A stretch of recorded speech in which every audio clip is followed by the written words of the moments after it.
pour changer de vie. Et quand vous apprenez cela, que ça devient opérationnel en vous, le Seigneur appelle ça la conversion. La conversion. C'est-à-dire que tu changes de nature volontairement. On va le lire aussi. Ça ne part pas tout seul aussi.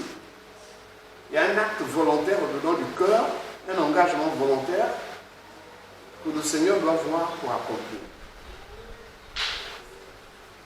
Le Seigneur n'a pas dit dormez là, hein. Jéricho là dans 7 jours il va tomber. C'est ce qu'il avait dit. Il a dit faites le tour. Faites le tour dans la foi. Mais il y en a qui parlent, bon, j'ai des défauts là, le Seigneur enlèvera. Il n'enlèvera pas. Parce que tu n'as pas fait le tour pendant 6 jours et le 7e jour tu as fait 7 fois le tour. C'est-à-dire que tu as monté en intensité dans la foi et dans la prière. C'est ce que ça veut dire. Le 7e jour on fait 7 fois le tour. Là c'est l'intensité de la prière, de l'engagement et du désir de vaincre ça. C'est ce que ça veut dire. Est-ce que vous comprenez? C'est pas seulement tu as prié, Seigneur, enlève-moi la colère là et tu oublies la colère. Vous croyez que ça va partir? Non. Il faut faire le tour 6 jours. Et le 7e jour, tu cries encore plus fort.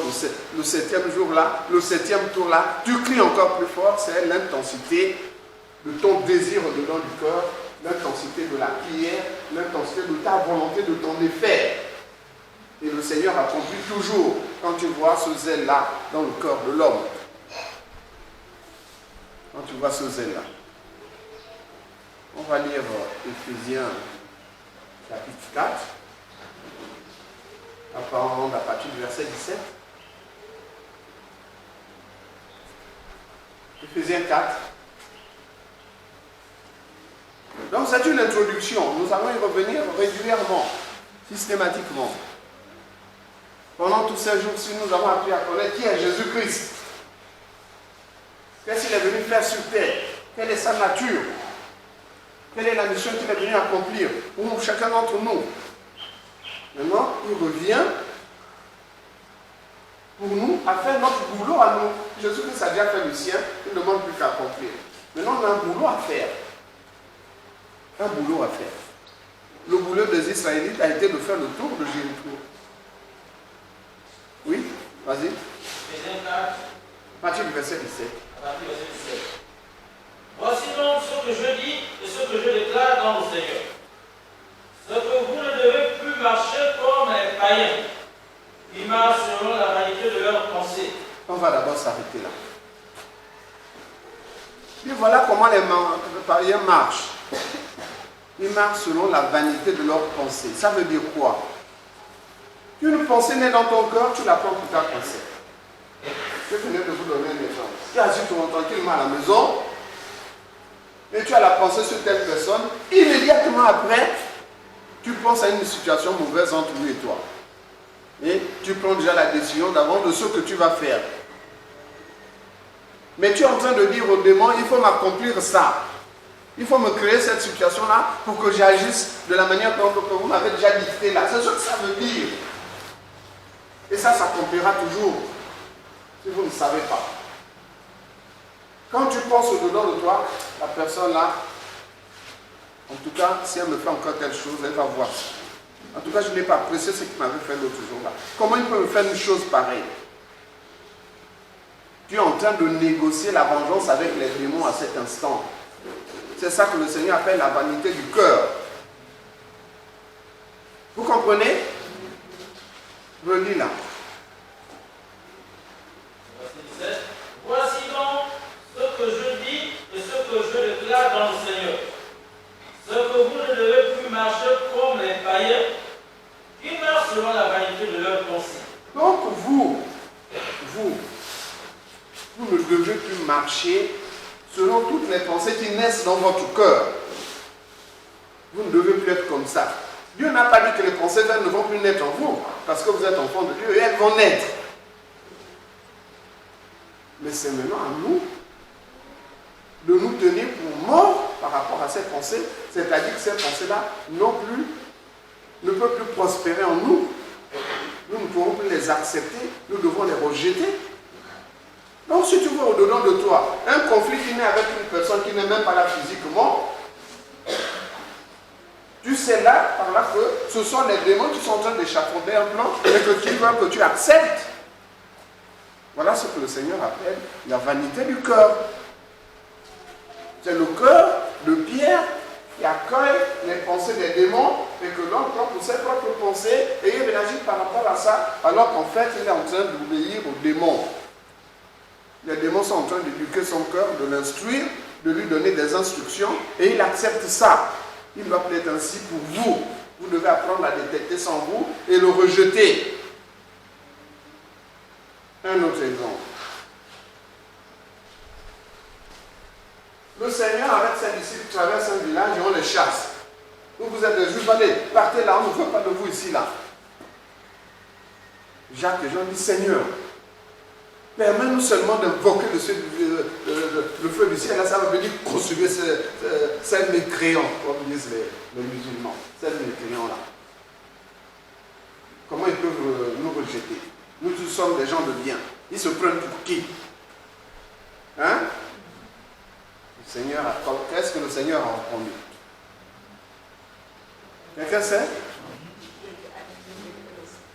Vous ne savez pas de quel esprit vous êtes animé. Il aurait dit, vous avez des pensées vaines. Non, il dit, les pensées dont vous êtes animés là, ça vient des esprits, mais vous ne savez pas encore discerner lesquels. C'est ce que ça veut dire. D'accord? Ça veut donc dire, quand les pensées naissent au-dedans de vous, ne faites pas comme les gens disent, bon, moi je pense à ceci, moi je pense à cela. Non! Les pensées sont des dictées qu'on vous impose. Pour une large part. C'est des instructions qu'on vous donne. Pour une large part. Ne les acceptez pas. Éprouvez-les.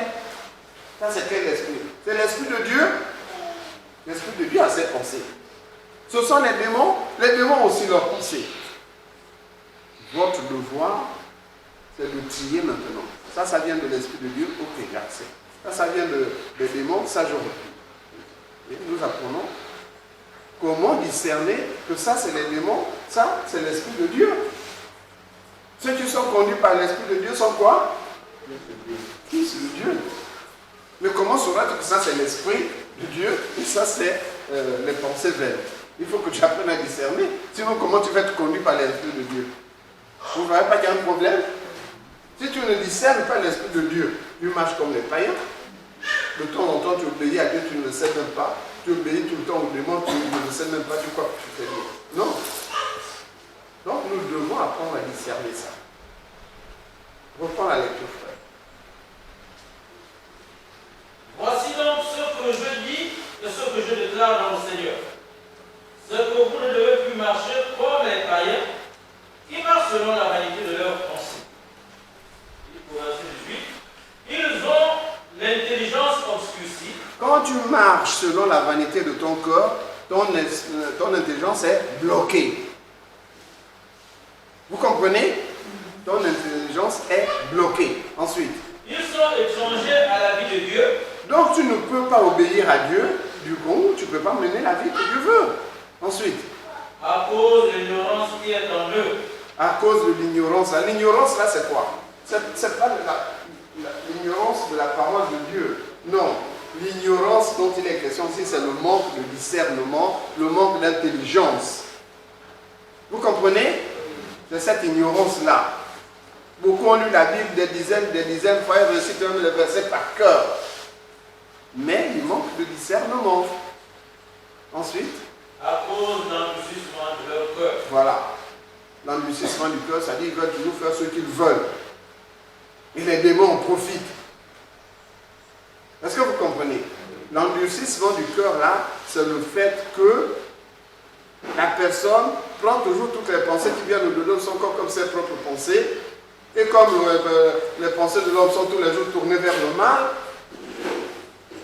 Genèse 6, verset 1 à 2,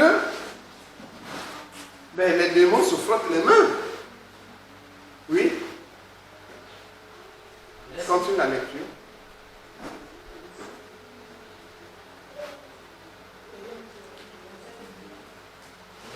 Verset 19 ou 21? 19. Ah, c'est le problème de la Bible numérique, ça disparaît de temps en temps. Quelqu'un peut lire le verset 19? Verset 19. Oui. Ayant perdu tout sentiment, ils se sont livrés à la dissolution pour commettre toute espèce d'impureté jointe à la cupidité. Donc, à cause de cette attitude-là, les démons ont capturé leur cœur pour leur faire accomplir ce qu'ils veulent. Remplir d'orgueil, de cupidité, de jalousie, de nervosité, de paresse, de découragement. Ça là, ça prospère dans la vie et dans le cœur de l'homme qui marche de cette manière-là. Oui? Verset 20. Mais vous, ce n'est pas ainsi que vous avez appris Christ. Donc, quand vous avez appris la parole de Christ, on vous a enseigné maintenant une chose différente que vous ne connaissiez pas. Oui? Si vous l'avez entendu, Oui? et si, conformément à la vérité qui est en Jésus, Oui? c'est en lui que vous avez été instruits à vous dépouiller. Eu égard à votre vie passée, du vieil homme qui se corrompt par les convoitises trompeuses, à être renouvelé dans l'esprit de votre intelligence et à revêtir l'homme nouveau. Il y a beaucoup de choses, hein. Reprends. Il y a beaucoup de choses. Beaucoup de choses. Que vous lisez d'un seul trait, mais on va les décortiquer une à une. On reprend le verset 21. Oui. Si du moins vous l'avez entendu, et si conformément à la vérité qui est en Jésus, On va d'abord s'arrêter là. Le Seigneur dit ceci. Si vous avez été correctement enseigné par rapport à la vérité qui est dans la vie de Jésus-Christ. Or, le Seigneur nous a permis de lire de Jean chapitre 1 à Jean chapitre 21. Ce n'est pas pour connaître la vérité qui est en Jésus-Christ. Maintenant, vous êtes enseignés. D'accord? On connaît maintenant la vérité qui est en Jésus-Christ. Au moins ce que le Seigneur nous a permis de comprendre. Je ne dis pas qu'on a tout compris, mais on a compris ce que nous avons besoin à l'âge spirituel qui est le nôtre aujourd'hui. Oui, reprends.